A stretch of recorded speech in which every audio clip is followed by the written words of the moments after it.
The following transmission is a conversation with WitchesWorkshop and FloofMother, lead developer and lead writer of Atom's Ashes, an RPG and character-driven story expansion to the main story of Fallout 4.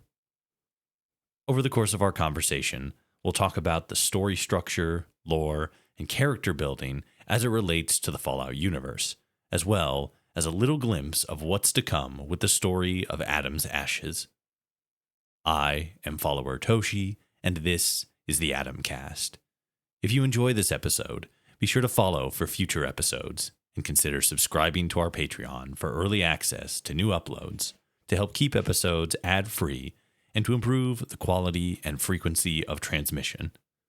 As always, links to our Patreon, as well as guest socials, can be found in the description, and be sure to leave a comment recommending creators that you'd like to see as future guests. Without further ado, WitchesWorkshop and FloofMother.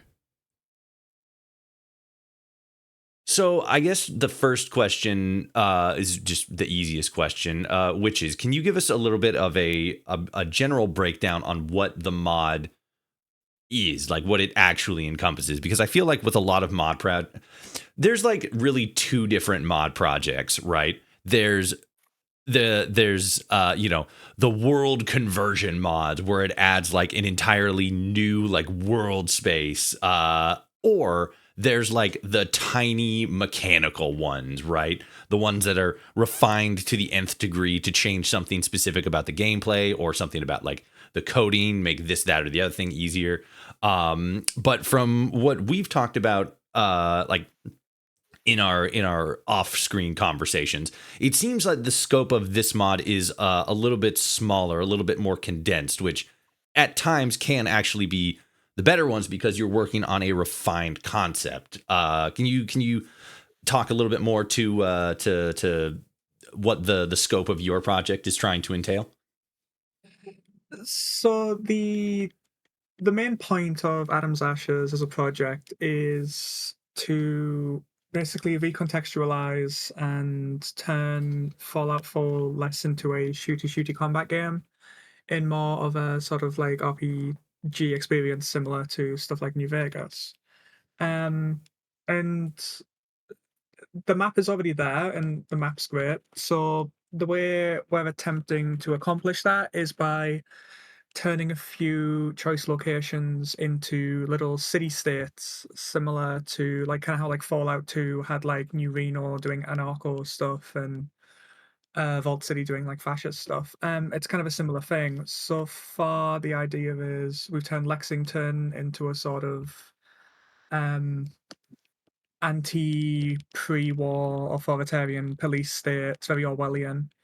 And we're currently in talks about turning Bunker Hill into more of a sort of mafiosi ran trade hub, sort of cross between the hub and New Reno.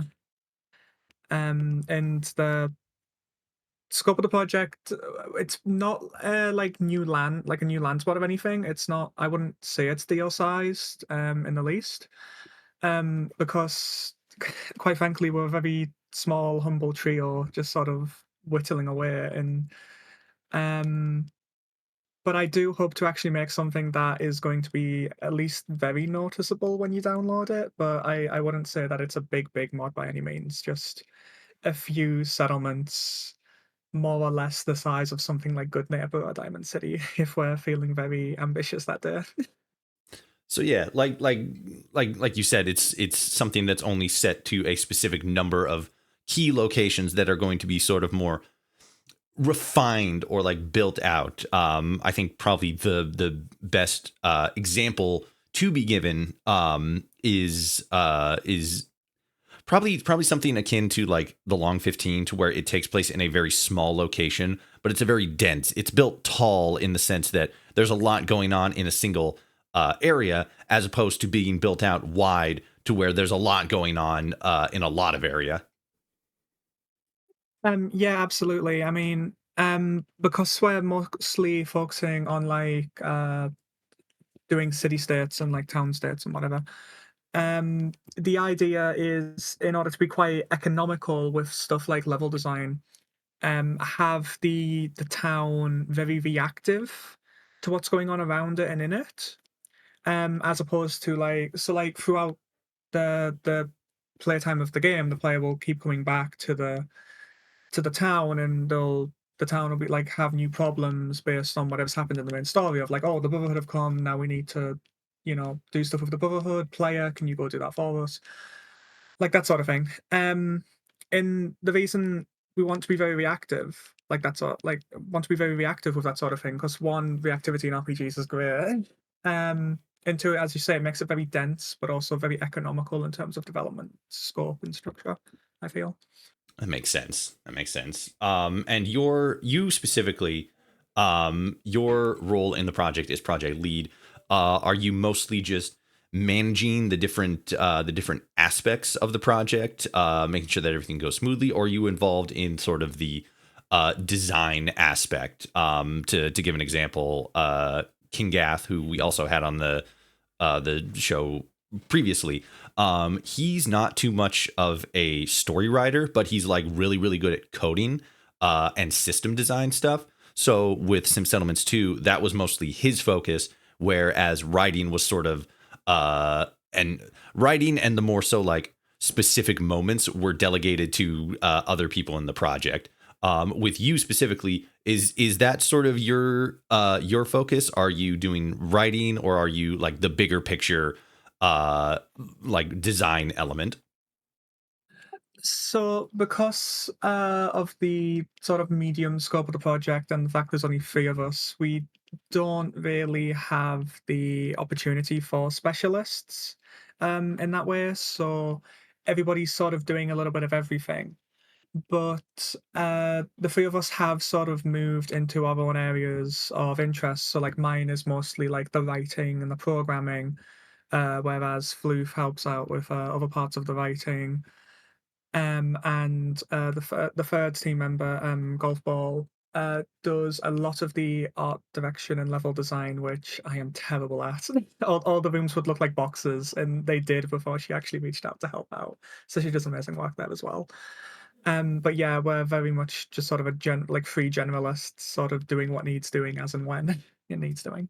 That makes sense. Sometimes with smaller projects, you have to, wear multiple hats. Exactly. To that, Floof, let's kick it over to you here. Because you're at least, in the, it's a smaller project. It's not as public, but in the available credits, you were credited as like the writer. Maybe not the writer. Again, multiple hats, but you seem to have a primary writing responsibility for the project. As far as the general story, which has talked a little bit about it, with like, the different locations having sort of different like tones and elements and stuff to them, different purposes in the larger story. Can you speak more to the actual maybe, if you want to get into like talking about the actual story and you're not worried about spoilers or anything, we can talk about that. Or if you're interested in talking about the tone and the sort of flow and the narrative of the story that you're trying to tell with Adam's Ashes, what can you speak to that? This is I would not call this a mod project in the way that like Long 15 or Fallout London are mod projects where they sort of have like a very public facing like, Discord server, and then people are like we like release trailers and stuff like that. It's very much just like a passion project taking the medium of Fallout 4 and sort of making it into um a kind of narrative that Witch would like to write, because this is very much Witch's passion project. And Um, um Yeah, Floof. You tend to focus more on the sort of reworking of Fallout 4's already existing concepts, whereas I tend to focus on the new concepts in terms of the writing.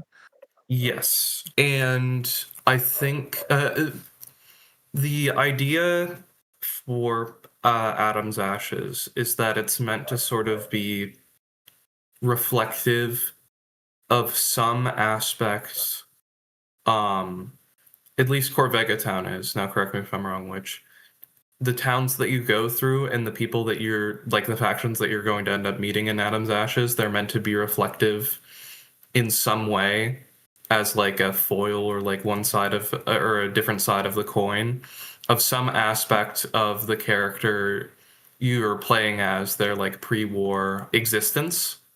Because since like, you know, Atom's Ashes, we're not doing a alternate start or anything like that, we still have to deal with the fact that Fallout 4, you're playing as a character with a somewhat established backstory. On the subject of Fallout 4's existing concepts being reworked, there is an element of that to Atom's Ashes, definitely, but we're working on a separate but kind of related project with a YouTuber called RNG Therapy, who has made a couple of very good videos. They definitely caught my eye when I got recommended them, and I sent them to Witch, and she was like, "Wow, I really like this." And I was like, "Yeah, we should turn this into a mod." He did 3 videos so far. He's planning on releasing more, reworking the Railroad, the Institute, and the Minutemen into something that is more, I guess, plausible. It's taking the concepts, not making them into something recognizable, but just filling in the gaps that Fallout 4 sort of leaves up to interpretation. Because Fallout 4 is a very non-expository game, where if there is a piece of information that a player might need to know, but the way that they would learn it in universe would be kind of clunky through an info dump in an NPC or a terminal entry that would have like no in-universe reason for being written. Bethesda kind of just prefers to leave that up in the air, which is fine. It's definitely a way of doing things. But a lot of people will come from New Vegas, where there is a lot of expository lore that is added there for the benefit of the player, even if it doesn't necessarily make sense in universe, that lore is being communicated directly to you. Because, like, you're able to ask about the NCR and shit like that, and if somebody came up to me and asked, "What's the USA?" I'd tell them to fuck off. Like, it's just adding in and also reworking of some of the quests that feel a little bit lackluster, like how you just follow the Freedom Trail, you input the password, and then boom, you're part of the Railroad after doing a single mission with Deacon. Making that joining the Railroad part much more involved is a gonna be the major task point. And also making it so that events that happened before, the cool events that happened before the game without the player being in them, like, for instance, the University Point being, like, sieged by the Institute, that is stuff that, like, we, for the Railroad rework, which will probably just be called, like, the same thing as, like, the Fallout 4 faction reworks will probably just be called the same thing as the title of the videos that they're made after. Atom's Ashes is kind of like an umbrella thing. Really. Yes. And all of this is meant to sort of be somewhat modular, because people are going to have stuff like Welcome to Good Neighbor, which is going to naturally conflict with a hypothetical Good Neighbor rework. If we were to do that, they might have something like, I don't know. It will also depend on what we end up doing. So if we don't touch the level lists, because most faction reworks really tend to only edit leveled lists and don't really do much to add quests. The only exception to this that I can really think of is Institute Technology Overhaul, which kind of includes like a bunch of different mods that also add other like ways to deal with the Institute beyond just destroying them. But it's meant to be modular for ease of install and use for people's load orders and stuff like that. if we can talk to, because you brought up a lot of really interesting things that I want to talk about. First, Yeah, I probably hit you with like 500 different things. right? But I mean, like that's good. I think for me specifically, I think the first thing that I wanna ask you specifically about, since you're, you know, the again, you know, we all wear multiple hats and everything on this project, but I say we as if I'm involved. I'm not. We as in you guys, the collective of the group. But as somebody who's mostly handling a big part of the writing, and witches, you can speak to this as well. You talked about like pre-game events, like with the institute attack on the campus settlement. One of the bits of lore that I feel doesn't sort of get as much attention, probably because it's not a game or Fallout Prime. Well, it is a game. Is the Modifius tabletop Dungeons and Dragons style game. Which I can take this. Actually, I can take this question. yeah. Specifically, my question is, because that is canon, and you guys are talking about incorporating like past events and stuff. How is that playing into the way you're going about writing the story, or like the lore for the characters and factions? If you know you are taking that stuff into account at all. Okay, so this question's very exciting to me, actually. Fantastic. We love exciting questions. Yeah, I'm super glad you brought it up, because the Winter of Adam tabletop specifically has been a very, very big component for how we're going about recontextualizing for a lot of our original, a lot of our OCs, which is quite literally why the project is called Adam's Ashes, because it's in reference to the Winter of Adam.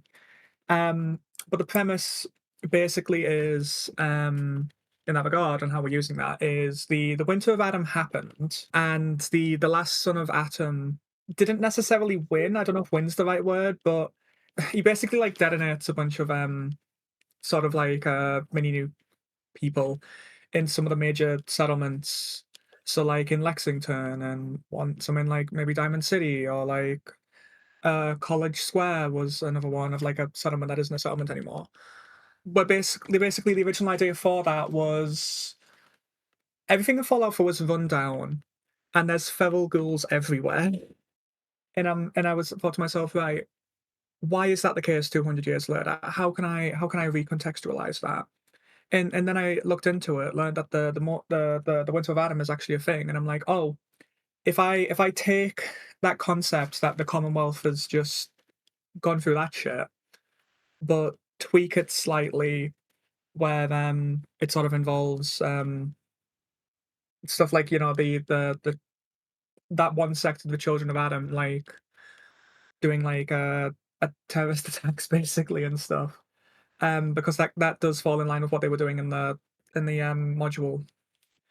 It explains why a lot of the settlements are run down, why everybody's sort of migrating about, why there's so many raiders everywhere, and especially why there's so many feral ghouls there. So the basically we've effectively used, my idea was to effectively use like that one source book to try and plug up a plot hole design choice that aesthetic choice that not many people, like Fallout 4 has received a lot of criticism for like the past 10 years because of it still being really wastelandy. So I wanted to give that a reason, and the Winter of Adam book gave that reason perfectly, I think. And Floof, can you add anything, or is there anything more you wanted to add in addition to that? No, I mean, Witch pretty much covered sort of how Winter of Adam factors into the sort of lore that we have for the Commonwealth. It's so funny that every single project that I'm on has to do with creating an alternate continuity to Fallout. I promise, I love the Fallout games. But no, it's I enjoy the freedom to not have to make what I'm doing compatible with I enjoy the freedom to not have to future-proof my writing, I guess is what I'm saying here, because I don't know about you, but I mean, I didn't get into writing via fan fiction. I got into writing via like school, but I had a little bit of a phase just before I got into modding where I was big into fan fiction.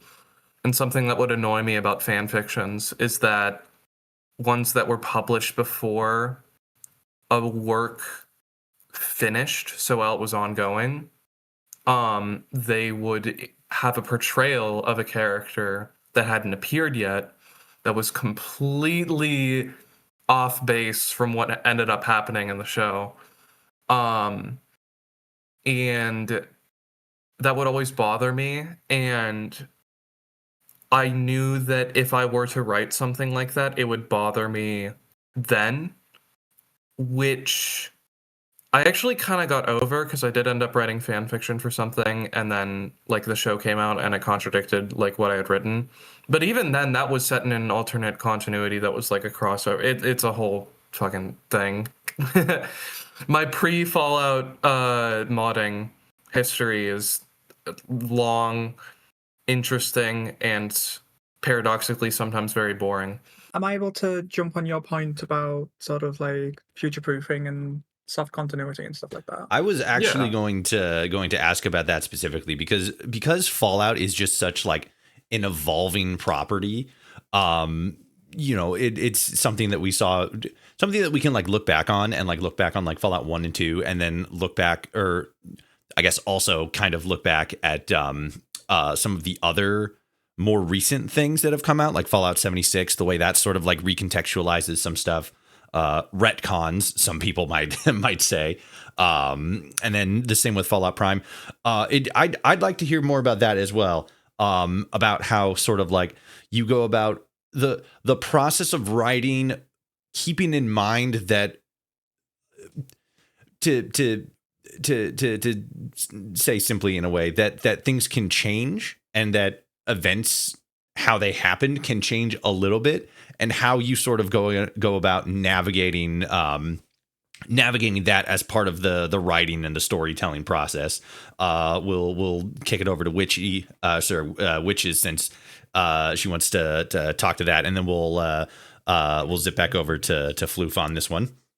Yes, but I've attempted to approach this project, and well, I was inspired by like Tamriel Rebuilt, which is the Morrowind project for adding the mainland of Morrowind to the game.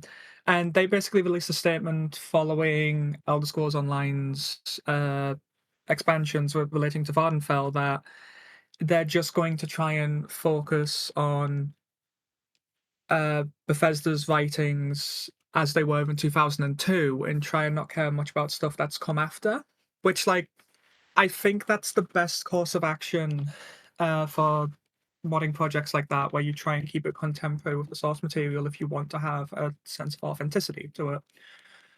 But 100% future proofing is kind of impossible without omnipotence, and I'm mostly okay with that.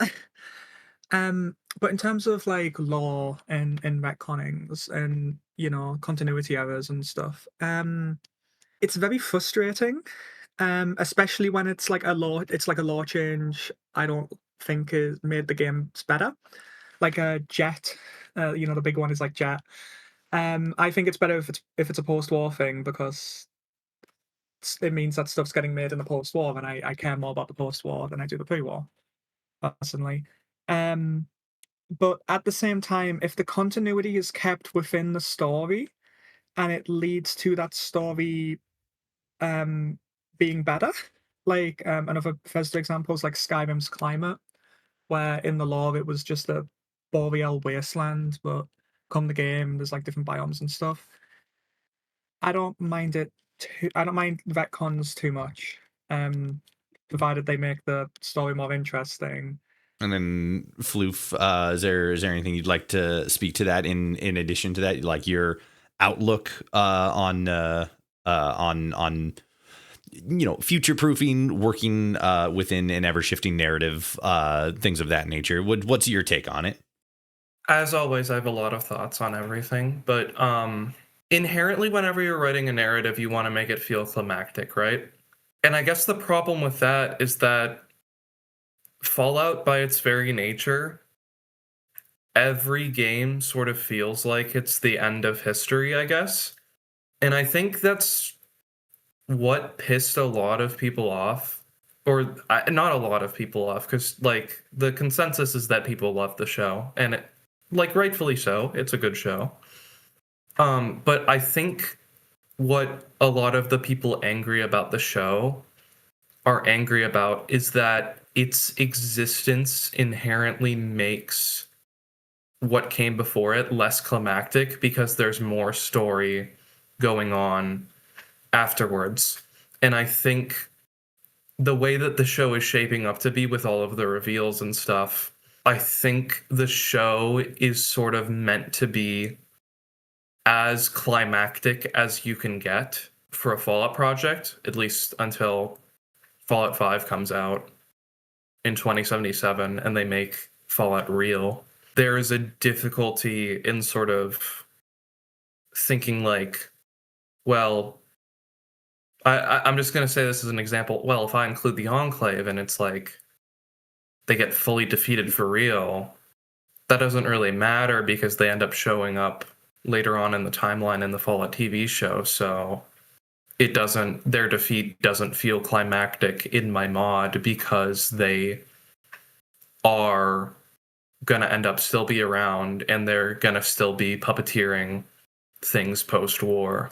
Although, can I real quick like say my like crackpot Fallout theory? Yeah, absolutely. Go for it. I was actually gonna ask more about like your guys' thoughts and opinions on, you know, Fallout Prime 76, you know, just like this series and the games in general. But yeah, absolutely. Go for it. We love crackpot theories here. I have a suspicion that the overall villain of the Fallout TV show is going to be the calculator from Fallout Tactics. Okay. But not interesting. like the calculator from Fallout Tactics. It's going to be whatever the canon version of him is. Like, you know how Star Wars Legends, they'll have a Legends version of a character and then a canon version of the character, and they might sometimes be completely different. Mm-hmm. I think that the calculator is going to be that Vault-Tec supercomputer combined with like the Vault-Tec. This is mentioned in season 1 promotional material. Sorry, I should add. Because like every episode it'll come out and then it'll have a behind the scenes and then it'll have like a little promotional short. One of those promotional shorts for season 1 mentions there's a Vault-Tec central supercomputer and it mentions the Vault-Tec CEO, not by name. It calls him Daddy and the supercomputer Mommy. But I think there's going to be some kind of post-war combination of the two, and that combined with the fact that calculating whenever Hank was talking to that mysterious person on the other side of global comms, and also the executive vaults that Cooper mentions being empty, I think that something involving a calculator-like entity is possible. However, something that did throw a wrench into that theory, I was like 95% sure this was the case. Do you guys care if are we all caught up on the Fallout TV show? I've actually started season 2 yet. Okay, then I won't spoil it for you. Fair enough. But there were some reveals, and you know what I'm talking about if you've seen it. That sort of threw a wrench into that idea, because I was thinking, oh, the Enclave's going to be a red herring. But there were some reveals that made me think maybe the Enclave is actually going to show up.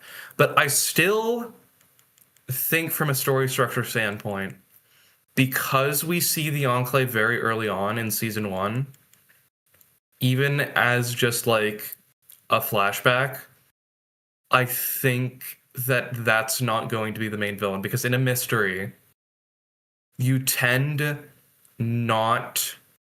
Because the Fallout TV show is essentially like a murder mystery of who killed the world. So if you show the killer early on in a whodunit, you don't show them in an overly antagonistic way, because that spoils the mystery. And the Enclave is shown as evil. Like they literally throw a puppy into a furnace, which they would do. People get very mad at them being like seen as cartoon villains, but like they're literally surprise, just like, surprise! The evil faction is evil. What?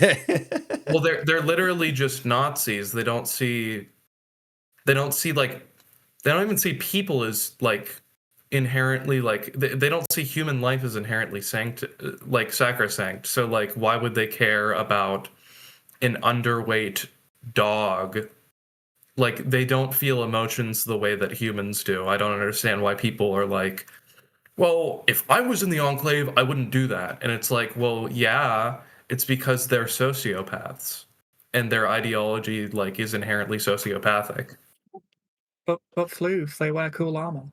Check That it is out. true. They Okay, do there got is that something drip. to be said about the fact that they wear cool armor. However, I will counter the "but they wear cool armor" point that people like to make for the Legion and the Enclave with, guys, fascism is an aesthetics-based ideology. That's part of the point. The armors are meant to look cool because it's meant to make people be like, oh, that has aura. I kind of want to kill minorities now. Like, I'm not even like joking. That's literally like that's part of the game plan. Listen, the advanced power armor was designed by Hugo Boss. I don't know what to tell you. Yes, you can.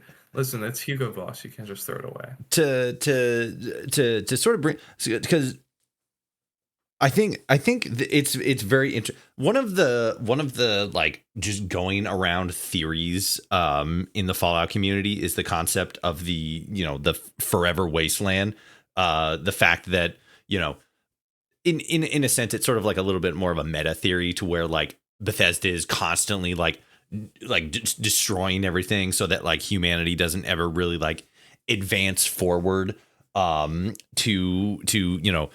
larger like restorative societies like we see with like the New California, to speak to season 1 of Fallout Prime, the destruction of Shady Sands, the seeming destruction of the NCR, which based on stuff that we've seen in season 2 does not seem to be entirely the case, but they're not doing too well. But whenever I encounter that theory specifically, it's always sort of struck me as interesting because one of the big drivers of story is conflict. And since Fallout's tagline is literally "war never changes," and given the fact that people love factions more in Fallout than probably any other video game series, for just how factions across the board, not just in Fallout 1, not Fallout 1, in Fallout New Vegas or Fallout 4, or Fallout 76, but like across, just in general, how they're written across the series, it leads into such interesting story moments and story potential that otherwise wouldn't be there without that, initial conflict. So to speak to that, and also getting back to the Adam's Ashes mod, the idea of how because you brought up another really interesting thing with like the story relating like to the player's individual experiences. How are you guys going about writing this story in a way that both reflects the idea of like Fallout as a narrative constantly sort of being like on the up and up, and the story centering around people, rebuilding and like making their way back up through the, the societal ladder. And how does that tie into how you're writing with relation to the main character, who is a pre-war individual and as such has a more interesting reflection on like, rebuilding, in a sense. Floof, since you're very interested in talking about writing stuff, which I'm also very interested in. Let's start with you, and then if Witches has anything to add to it, we'll bounce over to her. So, Floof, So I will talk about probably the meta Fallout stuff, which is better equipped to talk about the thematic stuff relating specifically to Adam's Ashes. I just want to talk about the Fallout meta stuff for like a little bit, and then we'll get back to Adam's Ashes. Go for it. It's become a bit of a trope in post-apocalyptic fiction, especially like post-apocalyptic fiction with a nuclear war, that there will be like factions with very like striking ideologies and aesthetics to them. And I think that Fallout is largely responsible for that, like, trend in the industry. I also think that the Forever Wasteland thing doesn't really make sense when you think about it for 2 seconds, because another people's criticism that they have is that Bethesda keeps making the Brotherhood win, and Forever Wasteland combined with that theory is sort of incompatible with like continual Brotherhood victory, because the Brotherhood is kind of a stabilizing force. Also, if you think about the amount of times there's been like a world-ending threat in Fallout, or like at least a localized Wasteland-ending threat, like the Master's Army, the Enclave releasing FEV, the Calculator in Van Buren, and a subject I'm intimately aware of, Victor Presper, the New Plague. There's like a triple feature there. There's Victor Presper, the New Plague, and Bomb 001.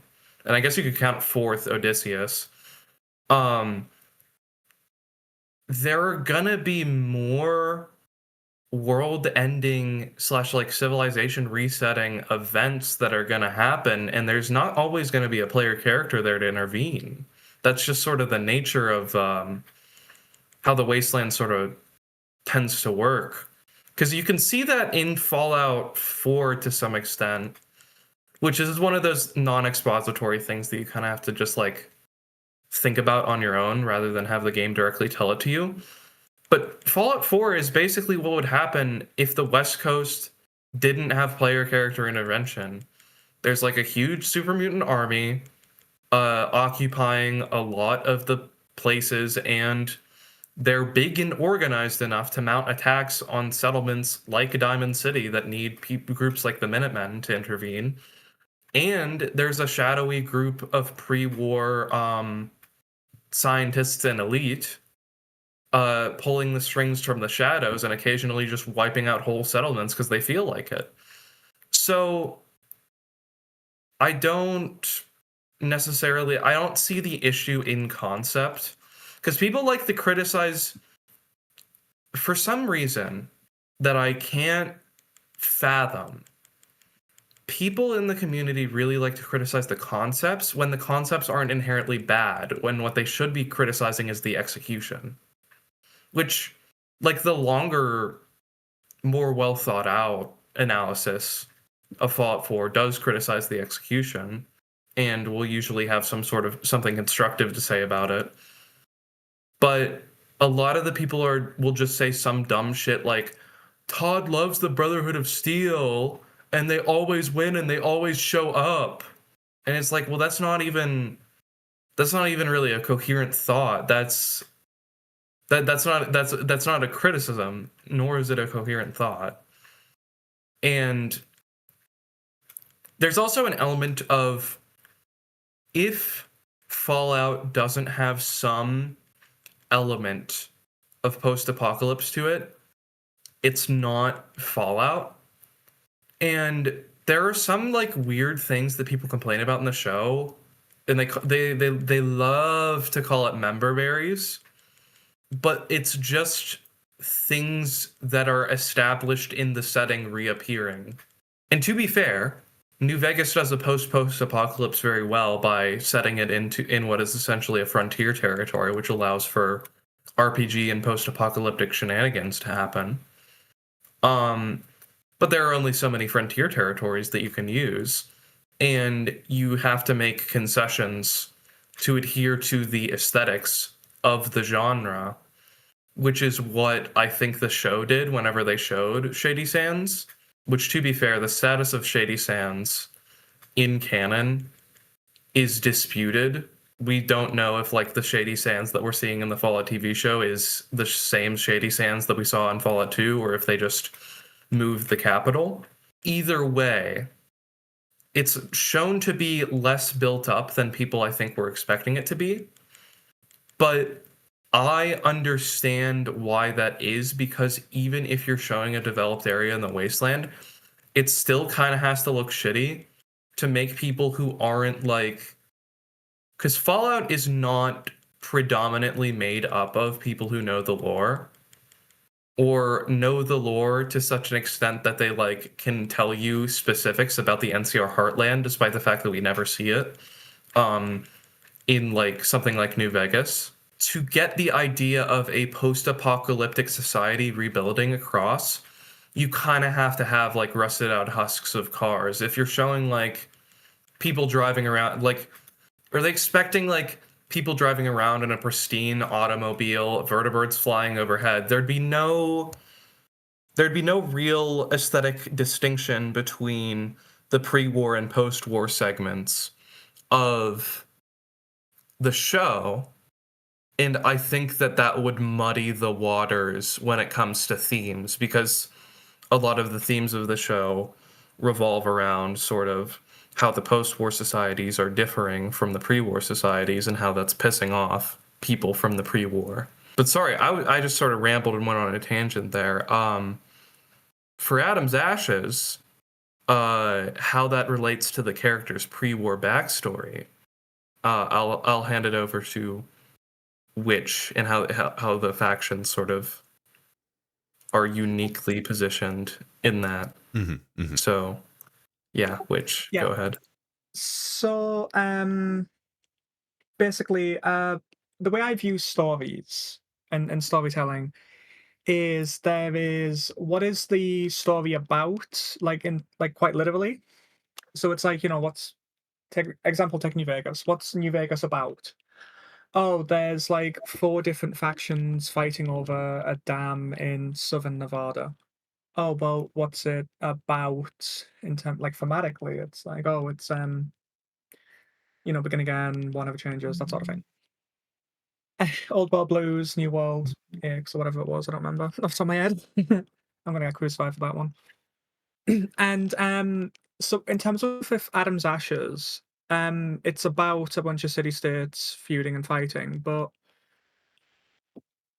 ultimately it's kind of a reply to New Vegas's themes of Begin Again, and one of the ideas that Caesar's Legion and NCR and whoever else, sorry, are going to end up going the same way anyway as the old world again, because in some form or another they are parroting what came before instead of building something new. But where that relates to the player thematically is we're gonna place, because Nate and Nova are established fixed characters, and most people don't like that. Which, like, fair enough. Fallout's not really done that before outside of Brotherhood of Steel, a game nobody really plays. So originally we were gonna just be like, oh, you can play a blank slate protagonist if you want to, but I felt like that would just throw the baby out with the bathwater, and especially with like RPGs that have came out recently that have fixed characters that people adore due to their execution, stuff like Kingdom Come Deliverance or The Witcher 3. Like phenomenal role-playing games, and they have set protagonists. So I thought maybe, okay, well, let me think of like Nate and Nova as like actual characters then. What would they realistically be going through? And thinking about it in terms of the starting region, which is the area around Lexington, okay, they're going to feel conflicted on the one hand, where they're going to want to massively return to the old world because that's where they're from, and they will feel like a fish out of water, that sort of thing. So the types of themes we're really playing with there, and the types of themes that will always come back to the player character's journey in one way or another, a journey the player ultimately decides where it ends, development-wise, is the idea is does Nate or Nova choose to embrace the new world and rebuild, or do they choose to burn it all down, trying to rebuild the old world? And a lot of the faction so far, some of the faction leaders, in one way or another, are basically have the same problem, the same sort of thought processes. Where like take Corvega Town example, which is Lexington. rather than make it very sort of American-y, I decided to look at places a lot of people in the West find inherently alien. So stuff like I looked at a big one was like the Soviet Union, in terms of like design inspiration for it, because a lot of replies I've got for it is this doesn't really feel very Fallouty, and I'm like that's the point. It's supposed to feel weird and alien because if it's one of the first, if it's the first town the player has ventured into, Nate or Nora are going to feel out of place and weird. So I want the player to feel like they're out of place and in a weird place that doesn't make sense. And the faction leader of that is very sort of because Corvega Town used to be like the powerhouse of the Commonwealth for like law reasons, they're not anymore. He's very sort of like, we will go back to being the dominant force in the Commonwealth. We will burn down every single thing trying to do it. We will conquer and collapse or whatever. So he's very much the bad ending of like he's like a mirror bad ending of what Nate or Nora could become theoretically. In order to try and he's got old world blues. In order to try and reclaim the glory days of Corvega Town, he is killing and subjugating indiscriminately and just burning down the world around him. And on top of that, we're also playing with themes such as found family.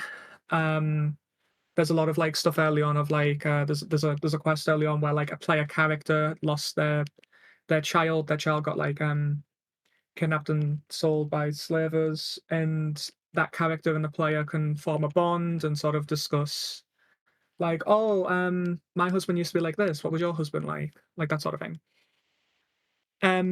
So the main themes there are Old World Blues, found family, and they will occur. They keep recurring in one way or another. And the main theme is sort of where is Nate or Nora choosing to move on from this, which is ultimately up to the player, in one way or another. One thing that I think that I found interesting in your description there is that you brought up I think you said it was Lexington, one of the more like alien designs that you were looking at, while sort of building up concepts of maybe not what Lexington. I could be mistaken when I was in understanding what you were going for there, but in one of the design elements that you're looking at with creating Lexington was the Soviet Union.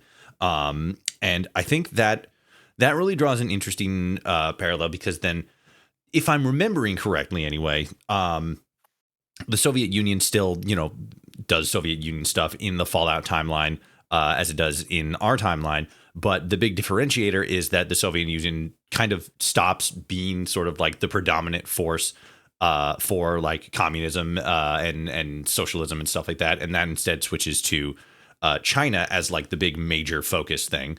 When it comes to that sort of political ideological conversation in the terms or in the concept of Fallout, sorry, the confines of Fallout, as it relates to a lot of the narratives and a lot of the theming that the games just talk about in general.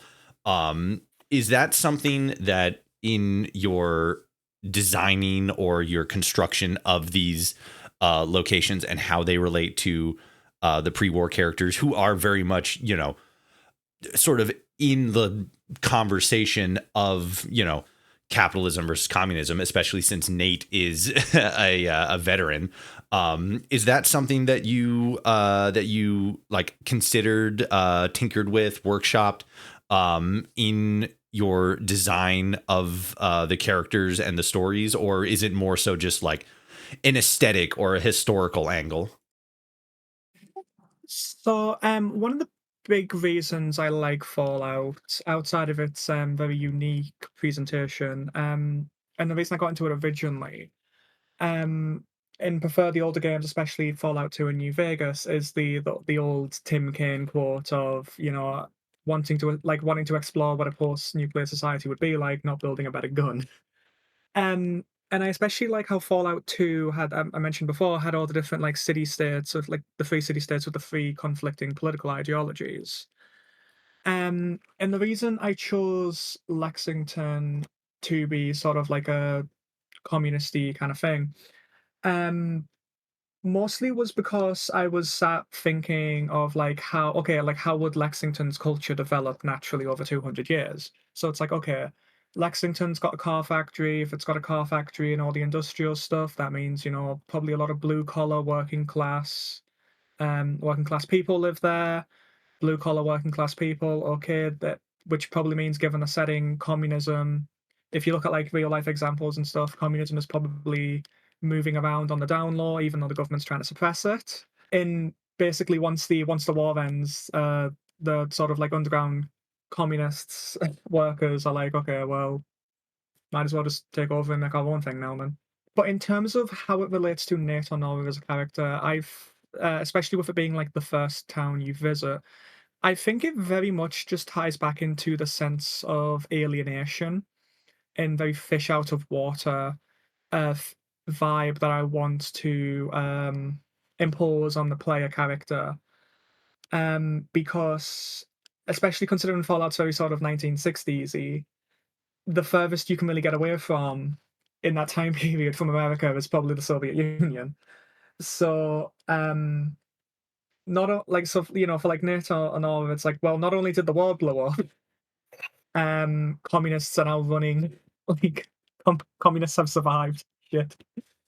But it's very much just all boils back down to trying to make something entirely alien to both the player and the player character, and presenting that as early as possible to give them the feeling of isolation and alienation. Obviously, there will be dialogue options. That I've even like implemented a few where you can like say it's like one of the gods or something, like come basically like say like, oh great, blah blah blah blah blah. And they the Netanova can be like complain about it, but they don't. They're like outside of like the inherent sort of like nationalism that sort of comes with wanting to be into the army.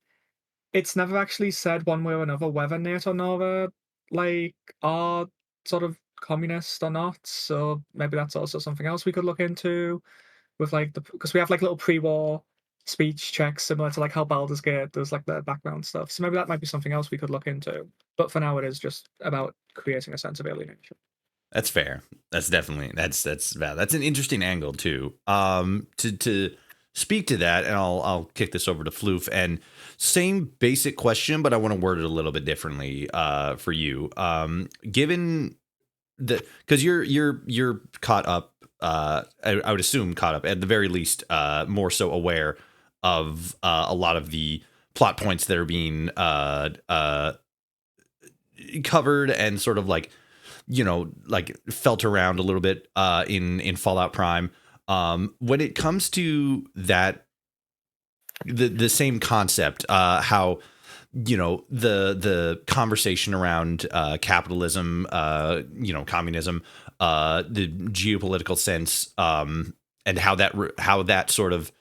that narrative reflects in your own writing when it comes to the mod. Because of some of the stuff that we've seen in season 2, to get a little bit more specific without treading on spoilers, like a bit more conversation around like union and soldiers specifically. What it's the same sort of basic question. How is that understanding of that conversation in the narrative reflecting or shaping the way that you write specific parts or specific characters in the story that you guys are trying to tell with Adam's Ashes? On a fundamental level, see, I'm a writer, so it's all just words to me, right? On a fundamental level, the Fallout TV show explores themes that are somewhat universal, I'd say. War is bad because it causes undue suffering for both its participants and people who aren't involved. Exploitation of people is bad, ergo, unchecked capitalism is also bad. I think that people get very weirdly defensive about the critiques of capitalism in media.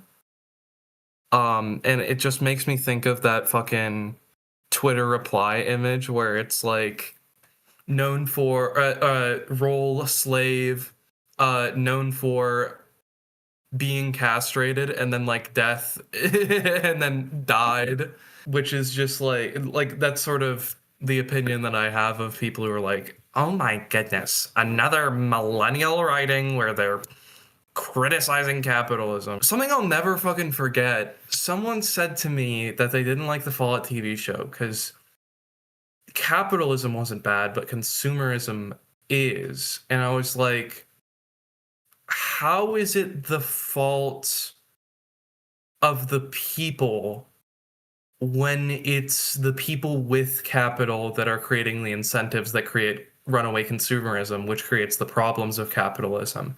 And he's like, well, I don't blame the tree for the mushrooms sprouting around it. And I'm like, what the fuck are you talking about? It's an interesting meditation, I suppose, on the concept of manufactured consent, as well as the concept of there being a quote unquote good guy in the establishment. Because there's a very, I guess not to get political here. I mean, is it political if I'm not commenting on it either way and just like mentioning that this is a thing? Inherently, any speech is political. So it's since we're talking about a video game, if anybody's drawing any sort of like real world parallels to one thing or another, I feel like that this is me specifically. I feel like that is the onus of the individual engaging in political minded thought. Whereas the conversation that we're talking about here is writing and world design. I'll just own this as this is informed. This is obviously informed by my own worldview, but I think that the Fallout TV show is also sort of exploring the idea of Cooper Howard as like a blue dog liberal who is not able to like living in a society that is essentially like experience an authoritarian / fascist takeover, where he is coming from the frame of mind that he can trust institutions, or at least some people in institutions, and that there are just bad apples that don't necessarily spoil the whole bunch, and he has to just find the good apples. Like, well, I mean, we know who he meets with at near the end of I'm trying not to spoil which, but there's a belief that it's individual people that are bad rather than the problem, rather than the institutions or systems that long predate them. And that's the worldview that Cooper is sort of operating on. And it's made very clear that it's not a realistic worldview to have. I'd also like to say real quick, the point with Adam's Ashes having a bunch of different communities with radical different political thought process, political ideologies, sorry, isn't to necessarily promote or discredit one or the other. One of my favorite things about RPGs is that they're able to make the players sort of confront their own like morality or like beliefs and stuff in a very sort of safe way. New Vegas is a good example of that with a lot of the political choices you can make. So I think having that, especially with a franchise that has the line, everybody wants to save the world, they just disagree on how, be sort of one of the big ones, works really well for that type of storytelling. Which is when it comes to your introduction into the Fallout franchise, because everybody has sort of like different ways that they come into the community, different methods that they come in, different things that attract them to the franchise. For some, it's the 1950s aesthetic. For others, it's originally not being super interested, but somebody they knew was like raptured with the game, and they were able to see the other person's perspective and gain a genuine love or a genuine interest for it. When it comes to your introduction to the series, especially as it eventually led into you not only modding but then wanting to make something like Atom's Ashes, where did it all sort of begin?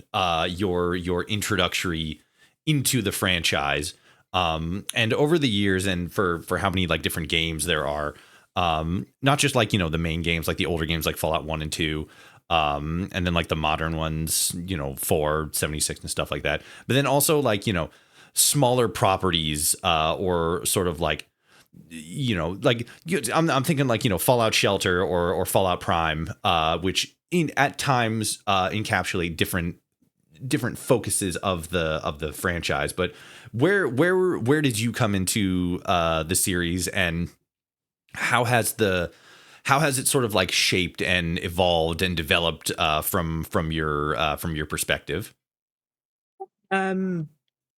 So it's kind of a funny story actually. Was quite I was quite young when Fallout 4 came out. I was like 14.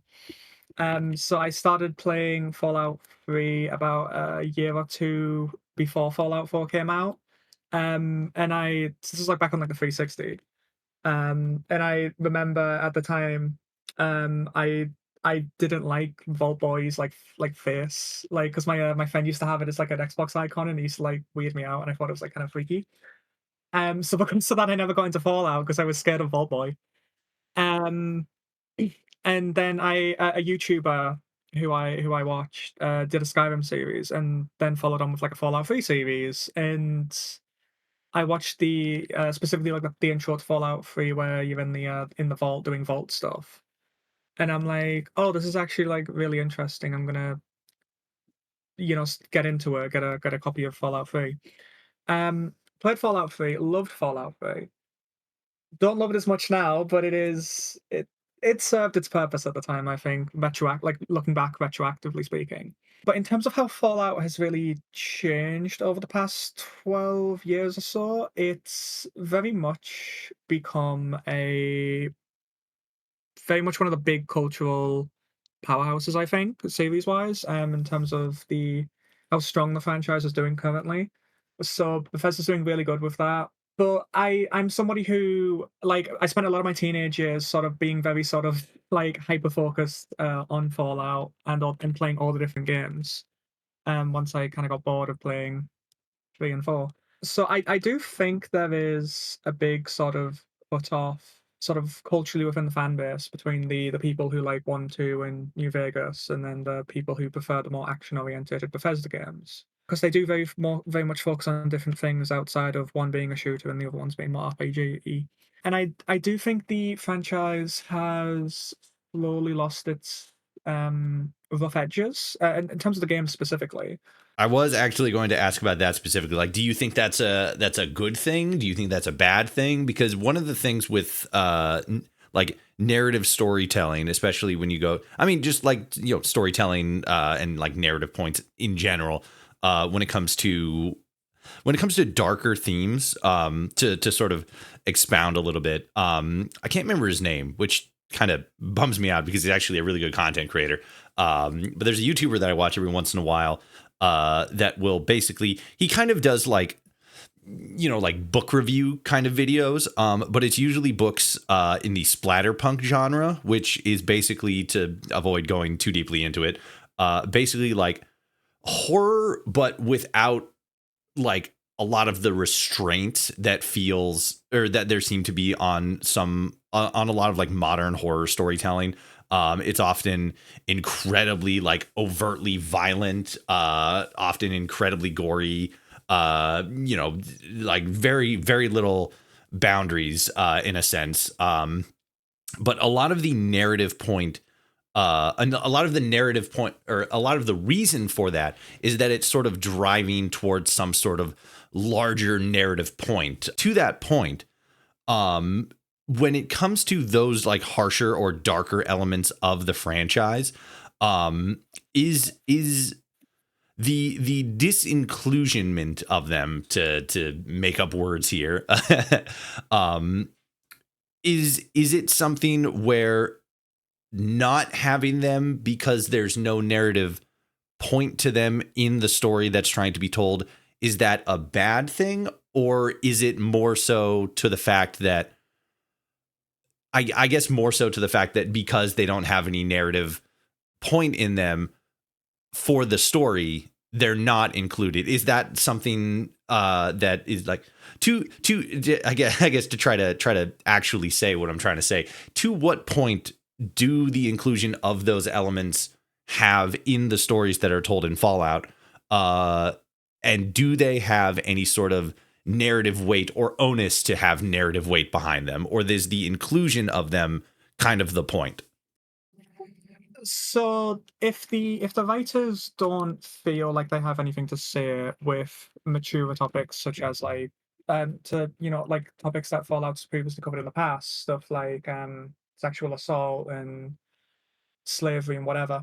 If the writers don't have a reason to add that sort of stuff, I would prefer they just completely don't include it then, because at that point there is literally no point to its inclusion. But that being said, post-apocalyptic media has always been a really great genre for exploring the sort of more cynical, darker aspects of humanity. Um, and I think by not exploring those types of stories and themes, modern Fallout is sort of not utilizing the genre to its full potential. Floof, I think you also mentioned that you wanted to speak on this topic as well. What do you got? So on the topic of splatterpunk, and this does okay. So I'm like realizing that I sort of exist on a lot of projects as a balancing force, creatively, to somebody that I work directly with, and I think this is a good example of that. I fucking hate splatterpunk. There's this fucking terrible book called Playground that I read. And it is the most tasteless piece of shit that I have ever like laid eyes upon. It's got everything. It's got a bunch of children are forced into what are essentially playground-themed saw traps. When the plot demands it, one of them will act like a complete sociopath to make it. It's like there's like a part where he rides. I don't think we need to go super deep into, and I know exactly which one you're talking about. We don't need to go super deep into the themes because they are pretty. I just realized that I would get the video demonetized and age restricted if I explained what actually happened in that book. And I think a lot of Fallout creators like to overcorrect on what they see is as a sanitization of Fallout. And that leads to things that are I can't tell you the amount of times I've had a person come to me be like, I want to join the project and I have this idea. Not on Adam's Ashes, but on different projects. And then they will like share the most disgusting fucking thing ever. And I'm like, buddy, I'm not gonna let you in on the project. You should be in jail.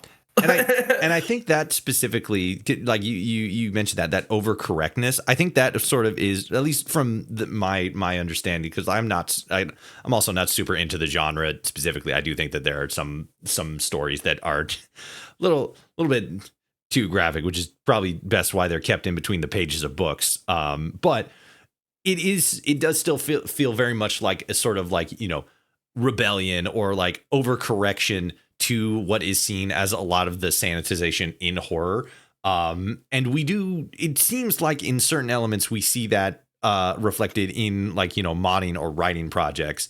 And to speak more to the direct question, how do you feel as if the presence of those elements when it comes to the narrative or the stylistic design choice of the way Fallout's world is built, how its story is built.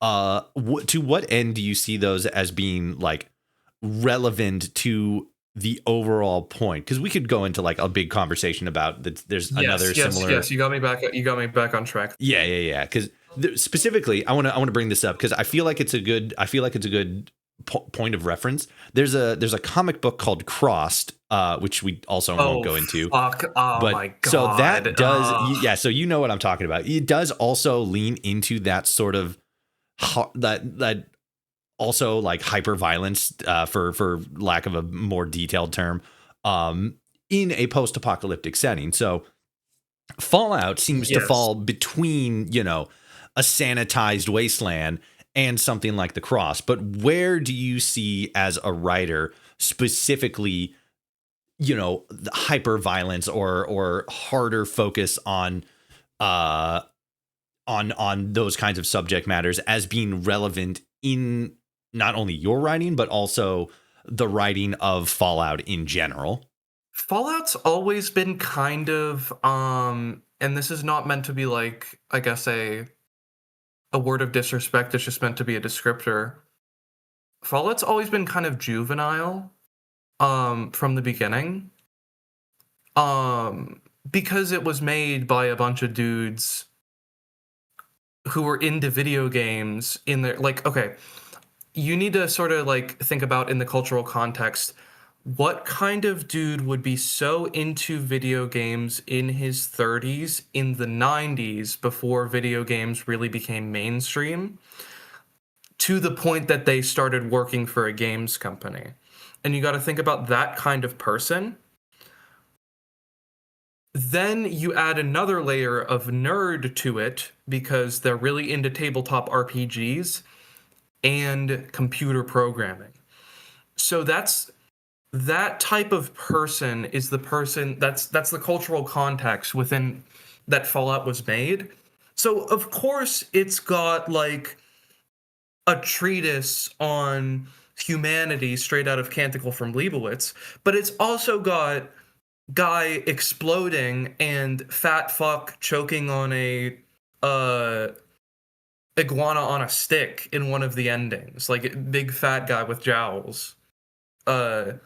So it's, you can have dark things in Fallout, and I think that there's an argument to be said for exploring those things, but there is a level of what the fuck are we doing here whenever we're exploring something like deeply serious. I think the nature of 76 specifically as a live service multiplayer game, they really couldn't explore anything super dark in like terms of questing and dialogue and stuff. They could do it with like terminal logs and stuff like that, obviously, because that tone would be ruined by your friend like spamming a 6-7 meme over the microphone, right? So there is not only like a context of like who is making this game, it's also who is playing the game. And I also think that Fallout New Vegas is a very like silly game that takes itself very seriously in universe. But Fallout 4 is a very silly game that doesn't really take itself too seriously in universe. Outside of like a few moments, I think you could make the argument that whenever Father's talking to you about the Institute, it's trying to take itself seriously and it doesn't really work. I think that you need to establish a tone early on and stick to that tone, which I think is something that Fallout Prime has done fairly well. You're coming at it from the perspective of the people that live in this universe rather than the perspective of, look at this ridiculous thing that is happening. I think the classic Fallouts even tended to lean towards, look at this ridiculous thing that's happening. And they had their horrific moments, but it was always more body horror than anything psychological or like dark topic related. Now that would change in Fallout 2, but Fallout 2 got even sillier. But I think overall, when you're exploring dark topics, I think to have any sort of tact, you need to be kind of a disturbed person. I think that Bethesda, by its nature as a very like secure company that isn't like gonna like a subsidiary of Microsoft, the people that they have working on those games are like normal people with like wives and children that like go home and are like, "Hi, honey, how was dinner?" So it's difficult for them, I think, to conceptualize difficult topics, and that's why I kind of see a lot of their stuff lean more hopeful, which, to be fair, a lot of my stuff that I like to write leans hopeful, because I think that a super cynical post-apocalypse where it's like everything is shit, like that's baked into the premise. The cynicism is baked into the fact that humans nuked themselves. You need to prove that humanity is worth surviving, like, afterwards, I guess. I think it requires a specific kind of person to write these topics and have them explored in a satisfying way, rather than just treat it as a novelty to look at from a distance and be like, this is a thing that other people go through. Can you see this? And rather than it's like, this is a thing that the both of us, I as the writer, this person as the character, and the player, this is something we've all gone through and can share in solidarity, sort of. I guess that's write my what you know, sort of thing. Like write what you know. Yeah.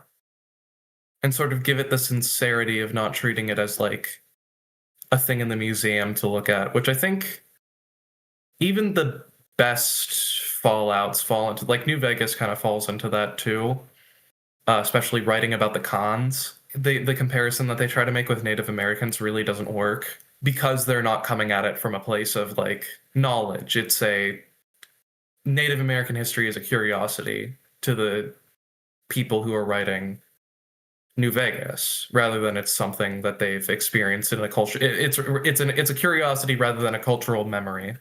When it comes to because the entire reason we got on this or the start of how we got on this specific topic was when we were talking about like how, like, what your introduction to the series was, and like what drew you in, which I have an answer for that. That's different. So to be fair, I didn't ask you about that, but that's fair. I was really interested to hear your guys' thoughts on that topic specifically, because I think it's such an interesting conversation, not only just in writing in general, like what place and what point those more violent or extreme narratives have in any, any storytelling structure.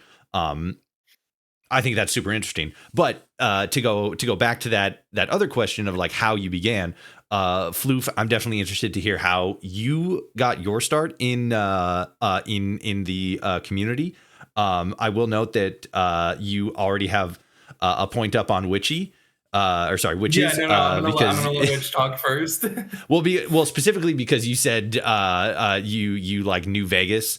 And Witches said she likes Fallout 4, and unfortunately, since we're in the Fallout community, there is a correct answer. Oh no, my favorite is Fallout 2. I outrank all of you. So you came in Fallout 2 then? I mogged the shit out of you. No, I'm not that old. It's just my favorite one.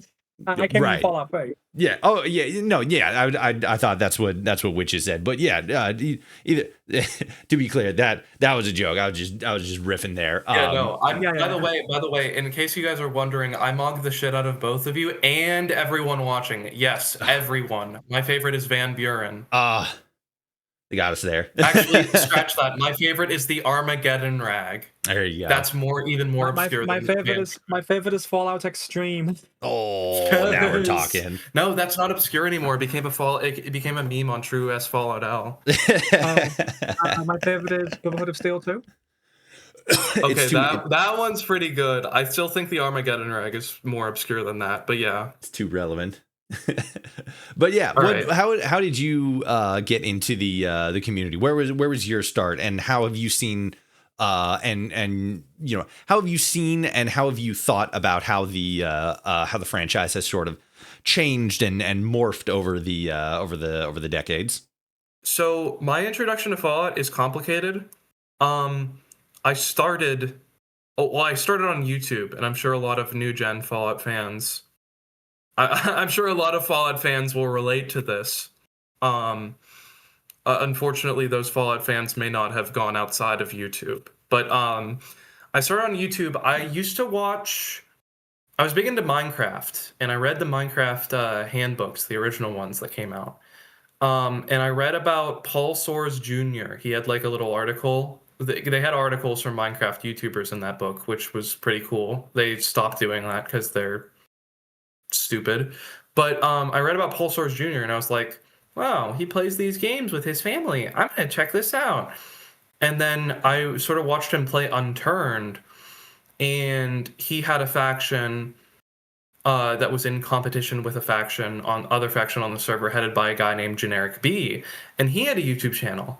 And I started watching him, and he would play Fallout Shelter and play the first actual Fallout content proper that I probably saw was him play Nuka World.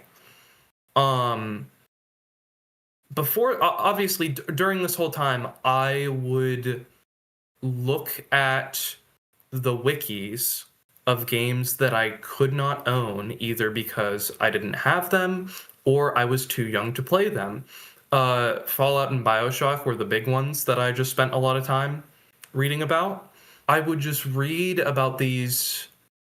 They weren't just stories to me, I guess, just reading them on the wiki. They were kind of like myths because I'd never experienced the gameplay aspect of it. And so the first Fallout game I actually properly got my hands on was Fallout 4, which I didn't know how to play, and everything seemed very new to me. Also, part of this was that I had moved to a new house too, so there's an element of wires being crossed there. But everything about it was new to me, despite like experiencing it on the wiki, because experiencing it on the wiki is a completely different experience from experiencing it in game. And so everything that I thought I knew, and I was also getting things from different games jumbled up too. So everything was just like completely fresh to me. And I was scared shitless. And I would be in full power armor, crouching around and sneaking in the middle of Boston because I didn't know it was around every corner. And I also, since it was my first time playing, I fucked up my build. So I would just get folded like an omelet anytime I would fight somebody, even with all of that happening. And then I had also had Fallout 3 because I guess I just had Fallout 3 Game of the Year edition. I guess my dad bought it like years ago. And I think my uncle bought New Vegas, and I just had that on a shelf in my room for the longest time, and I didn't really know what it was. But yeah, I was just sitting on like basically a pile of gems, and I didn't even realize it because I was too busy playing Little Big Planet from the ages of 6 to 12, and nothing else. Ooh, I would also play Little Big Planet levels that were Fallout themed and BioShock themed because I didn't own those games. I properly got into Fallout around the time I was playing New Vegas and getting onto PC, which I got into modding through.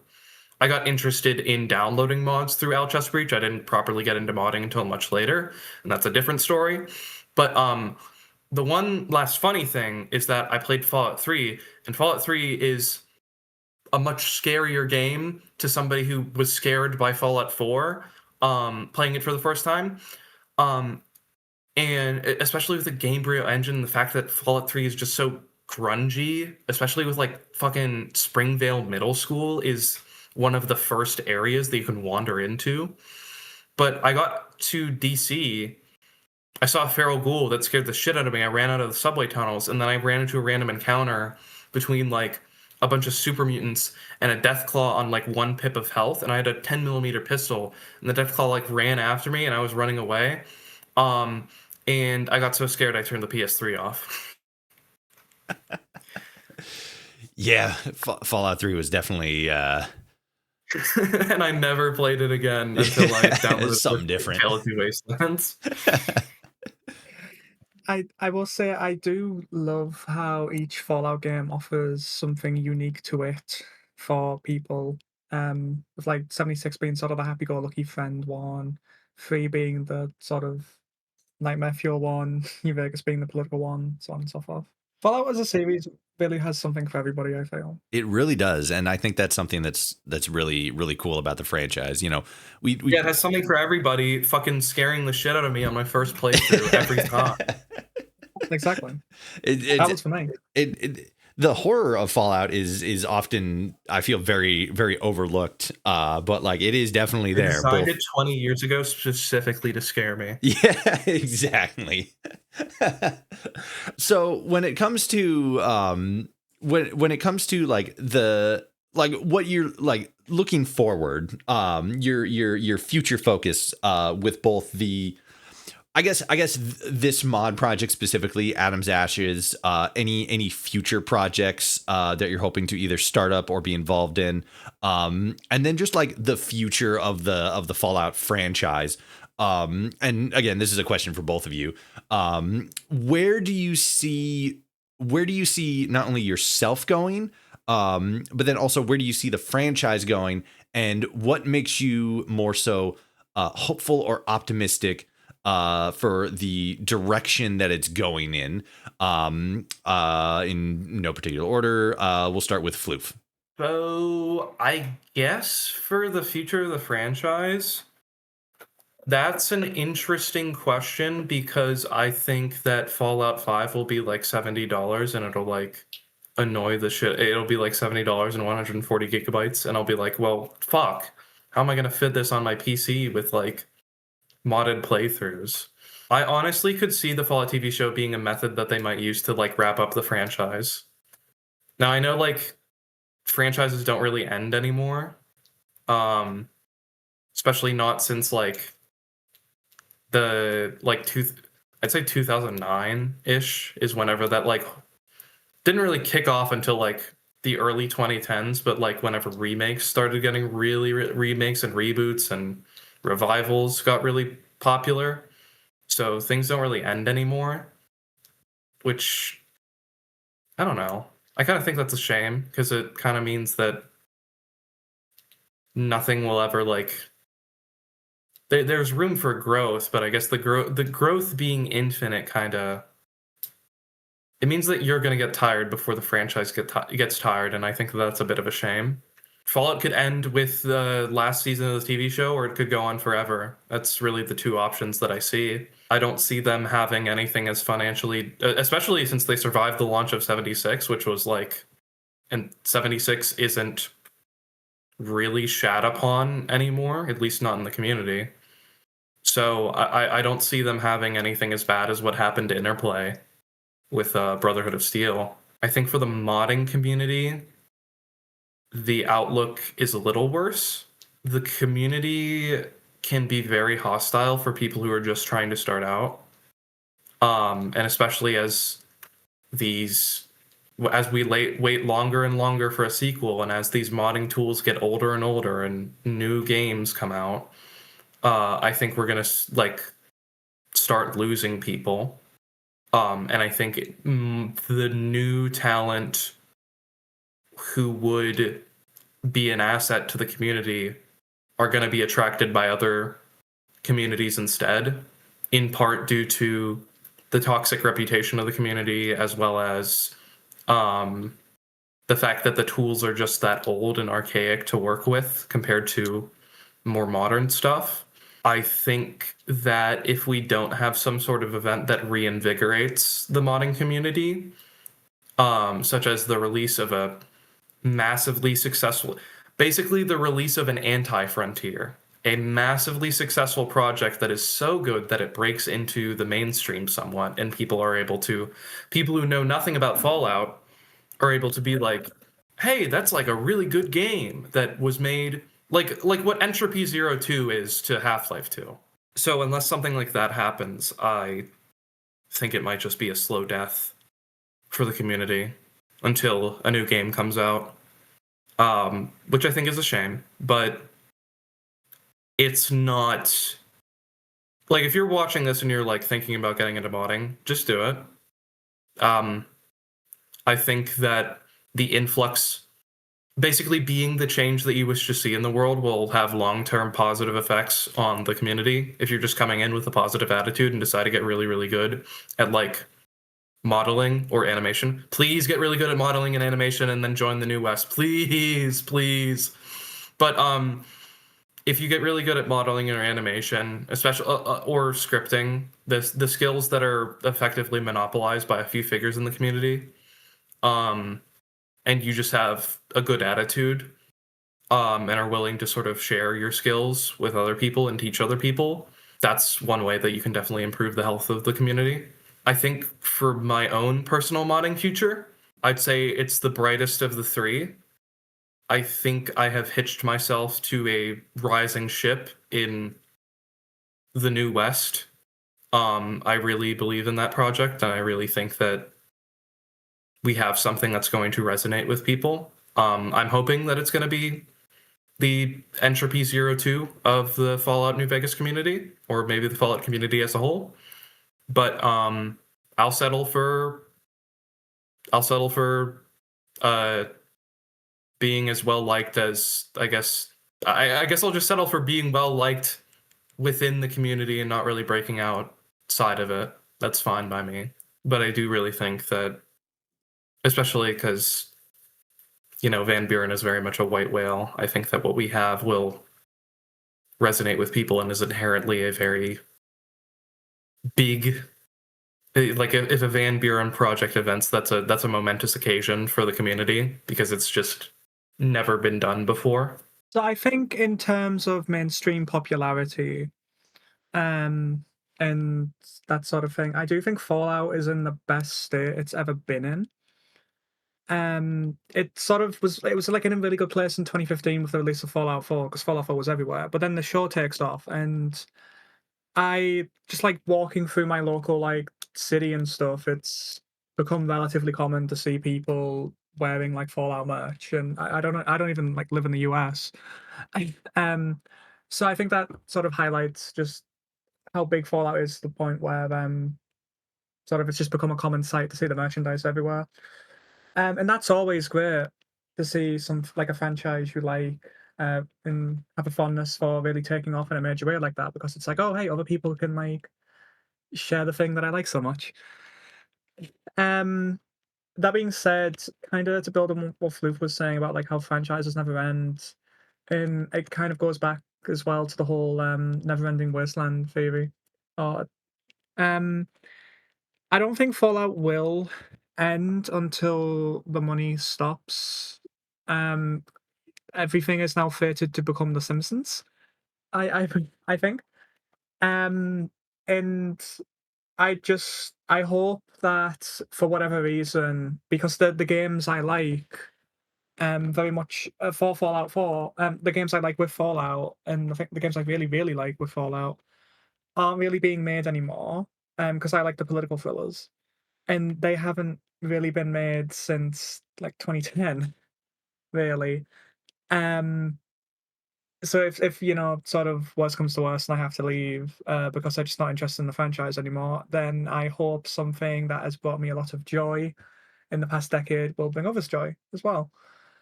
That being said, again, in terms of my own personal modding future, modding has become a incredible creative outlet for me in terms of like artistically and in terms of like programming and stuff.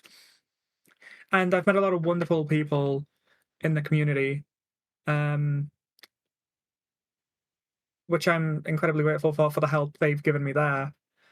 When I was starting out, and everything was all, you know, sort of how do I get Funny Box to do what I want? But I very much I've always wanted to keep Adam's Ashes as a very long-term project for myself. Even if it like splits off into like several different mods under like an umbrella label, I'm completely fine with, because I always sort of envisioned Adam's Ashes as being a little bit of like my own sort of like Dwarf Fortress, where it's like a 20-year long autism project that I just work on when I've got like nothing else going on in real life stuff with real life stuff. So I'm hoping to keep that going for as long as possible. And I'm very thankful for having the creative outlet and people who've supported me and put up with me in the past couple of years. Thank you for listening to my conversation with Witches Workshop and FloofMother, lead developer and lead writer for the Fallout 4 mod, Atom's Ashes. If you enjoyed this episode, be sure to follow to be notified of future episodes, and consider subscribing to our Patreon for early access to new uploads, to help keep episodes ad-free, and to improve the quality and frequency of transmission. Until next time, dear listener, I thank you so much for tuning in, and I will see you all out there in the wasteland.